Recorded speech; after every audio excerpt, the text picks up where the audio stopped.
నాకు ఆంధ్ర తెలంగాణ అనే భేదం ఉంటే నేను ఆంధ్రాలో పోటీ చేసేవాడిని. విజయవాడ సీటు పార్లమెంటుకి పోటీ చేయండి, పూల్లో పెట్టేస్తామని వాళ్ళంతా నాకు పళ్ళెంలో పెట్టారు. నేను ఉండేది ఇక్కడ, నా ప్రజలు ఇక్కడ,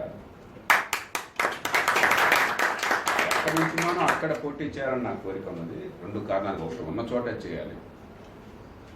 రెండోది, ఇక్కడ ఒక నగరం కాబట్టి కాస్తో కూస్తో లోక్సత్తా ఏ సిద్ధాంతం చెప్తుందో ఆ సిద్ధాంతమే డబ్బులతో సంబంధం లేకుండా ఓటేసే వాళ్ళు ఉంటారు.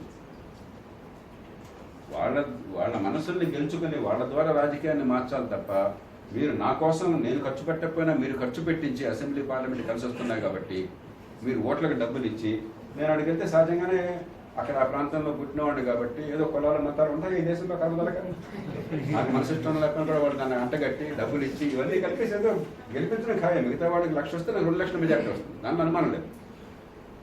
అది వస్తే అక్కడ పదవి ఇస్తారు, నాకు ఉపయోగం ఏంటి? నేను కోరట్లేదు. కానీ ఒరే దేశంలో మార్పు, నేను ఇంకేం కోరట్లేదు. దేశంలో మార్పు ఇది మార్గం. ఓట్ల కొనుగోలు లేకుండా జనంలో ఆలోచన పెంచి ఎన్నికల్లో గెలవడం ఒక మార్గం, అదొకటే చాలదు. అది అయిన తర్వాత వ్యవస్థలో మార్పులు తీసుకొచ్చి ఇదేదో ఒక నాయకుడి చేతుల్లో మ్యాజిక్ ఉందనే భావం కాకుండా జనం చేతుల్లో అధికారం పెట్టి తప్పు ఒప్పు మనం నేర్చుకున్నట్టు చేయటం రెండోది. ఈ 2 నేను కోరుతున్నాను. ఎన్నికల్లో ఇది కోరుతున్నాను, ఎన్నికలయ్యాక అది కోరుతున్నాను.